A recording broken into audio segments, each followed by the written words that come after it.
Elections are around the corner. Good evening. This is CTV News. I'm Rochelle Metzger. And I'm Byron Scott. Thank you for joining us. Well, the April 5th deadline to register to vote in the primary is looming, and today the NAACP issuing an urgent call to ex-felons to sign up.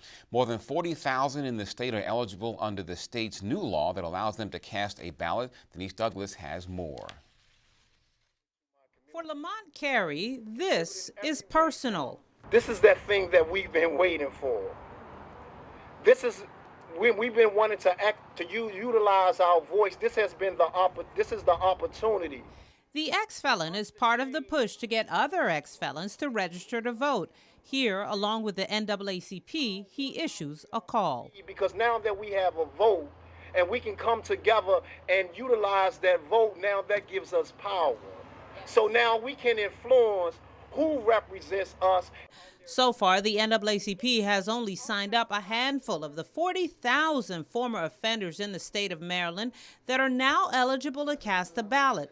The General Assembly restored their right after overturning the governor's attempt to veto the bill. So we're going to step our pace up. And I didn't have a real connection with the ex-community. Now I'm making that connection to the branches, not only me, the branches, and we're going to start recruiting them in, sitting them at the table so they be part of the decision. This opportunity is especially important, Bob Ross says, with the issues at stake in the upcoming election. We've got a couple of things that's very important that we have to deal with. One, we got the Supreme Court justice that's up. Two, we got the Voter Rights Act that needs to be appealed. And three, we need to elect, an opportunity to elect the first African-American woman to the Senate. Okay. For the state of Maryland in 25 years. But if you decide that you're not going to participate and vote, make all of this hard work that all of these great people went through to get us the right to vote, then it's almost like it's for nothing. So if you really want to change your life, if you really want to get the kind of jobs that you want to get. Carey's voice is passionate outside the Board of Elections. He hopes others will hear and, like him, turn out to proudly vote. So we really have a part in shaping how this country moves forward in PG County. So use your vote. Denise Douglas, CTV News. Lamont Carey has been eligible to vote under D.C. law since getting out of prison. As we mentioned, the deadline to register to vote is the 5th. The primary is April 26th. And two men who were working together in a 2013 murder have been found guilty of felony murder, armed robbery, and other charges. Kemphrey Williams and Ronaldo Washington were convicted of assisting DeAndre Weems in the fatal shooting of Jesse Chavez, a manager at the Clarion Hotel in Oxon Hill.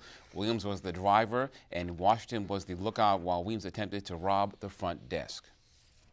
Certainly we're pleased that the jury understood the accomplice liability theory and understanding that because they participated, they were just as guilty as DeAndre Weems. And now that they've been found guilty of all the same charges, felony murder, robbery, and all the related charges, when they're sentenced later this year, we will be seeking the maximum sentence for those charges, which is life in prison.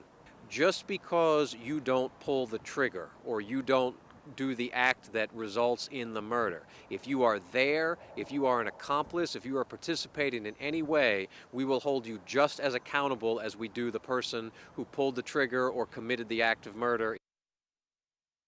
Now, the two men will be held in prison until their sentencing in May.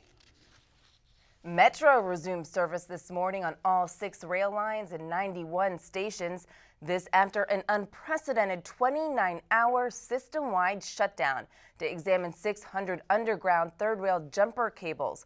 According to officials, inspectors identified 26 locations with damaged power cords and connector boots.